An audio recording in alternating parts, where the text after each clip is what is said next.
America के Neil Armstrong के चंद्रमा पर कदम रखने के बाद से गैर मानव मिशनों की होड़ सी लग गई है। पृथ्वी और ब्रह्मांड के इतिहास का अध्ययन करने के लिए चंद्रमा वैज्ञानिकों का एक लक्ष्य बन चुका है। भारत का ये मिशन चंद्रयान 2 की क्रैश लैंडिंग के 4 साल बाद भेजा जा रहा है। चंद्रयान 3 मिशन सफल होता है तो अंतरिक्ष के क्षेत्र में ये भारत की एक और बड़ी कामयाबी होगी। इस बीच आपको ये जानना जरूरी है कि चंद्रयान 3 मिशन से मनुष्य को क्या हासिल होगा, आखिर चंद्रमा पर खोज क्यों की जा रही है, क्यों किसी भी अंतरिक्ष यान को सीधे ग्रह पर नहीं भेजा जाता बल्कि यान को पृथ्वी के चक्कर लगाने के बाद ही चंद्रमा की सतह पर भेजा जाता है। इसके पीछे दो बड़ी वजहें हैं। पहला तो भौगोलिक फिजिक्स और दूसरा कम खर्च। धरती के चारों तरफ घुमाकर अंतरिक्ष यान को गहरे अंतरिक्ष में भेजने की प्रक्रिया सस्ती पड़ती है। ऐसा नहीं है कि इसरो सीधे अपने यान को चंद्रमा तक नहीं भेज सकता, लेकिन नासा की तुलना में इसरो के प्रोजेक्ट सस्ते होते हैं, किफायती होते हैं, मकसद भी पूरा हो जाता है। इसरो के पास नासा की तरह बड़े और ताकतवर रॉकेट नहीं है जो चंद्रयान को सीधे चंद्रमा की सीधी कक्षा में डाल सके। ऐसे रॉकेट बनाने के लिए हजारों करोड़ रुपए लगेंगे। चीन ने 2010 में चांगई 2 मिशन चंद्रमा पर भेजा था। वो 4 दिन में ही चांद पर पहुंच गया था। चांगई 3 भी पहुंच गया था। सोवियत संघ का पहला लूनर मिशन लूना 1 सिर्फ 36 घंटे में चांद के नजदीक जा पहुंचा था। और अमेरिका का अपोलो 11 कमांड मॉड्यूल कोलंबिया भी 3 एस्ट्रोनॉट्स को साथ लेकर 4 दिन में ही या उससे भी थोड़ा ज्यादा समय लिया होगा, लेकिन वो भी चंद्रमा पर पहुंच गया। चीन, अमेरिका और सोवियत संघ के पास इन अंतरिक्ष यानों के लिए बड़े रॉकेट्स का इस्तेमाल किया गया था, लेकिन चीन चांगझेंग 3C रॉकेट इस्तेमाल किया था। इस मिशन की लागत थी 1026 करोड़ रुपए।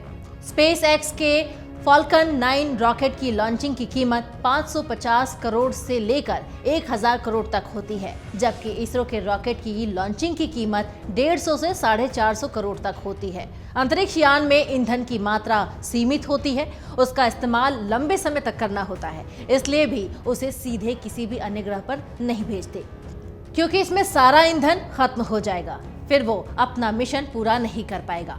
इसलिए धरती के चारों तरफ घुमाते हुए कम ईंधन का इस्तेमाल करके यान को आगे बढ़ाया जाता है। धरती की गति और ग्रेविटी का फायदा उठाता है रॉकेट। रॉकेट को सुदूर अंतरिक्ष में भेजने के लिए जरूरी है कि उसे धरती की गति और ग्रेविटी का लाभ दिया जाए।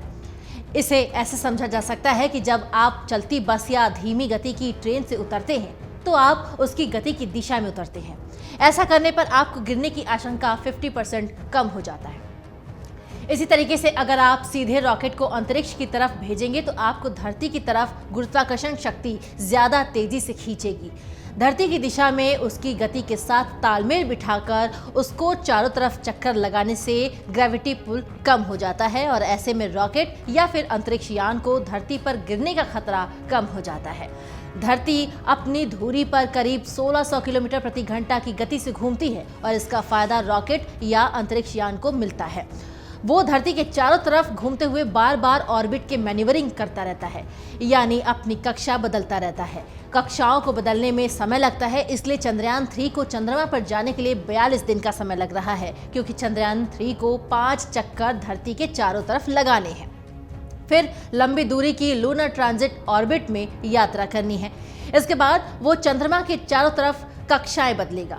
इसरो ने अब तक चंद्रयान 3 की 2 बार कक्षा बदली है। पहली बार 36,500 से लेकर 41,600-3,000 किलोमीटर में पहुंचाया, यानी एपुजी बदली, और इसके बाद दूसरी बार 173 किलोमीटर से 226 किलोमीटर की दूरी बदली है, यानी पेरिजी। और अब सभी लैंडिंग की तारीख का इंतजार कर रहे हैं कि वो तारीख कब आती है, वो दिन कब आता है जब चंद्रयान 3 चंद्रमा की सतह पर लैंडिंग कर जाता है।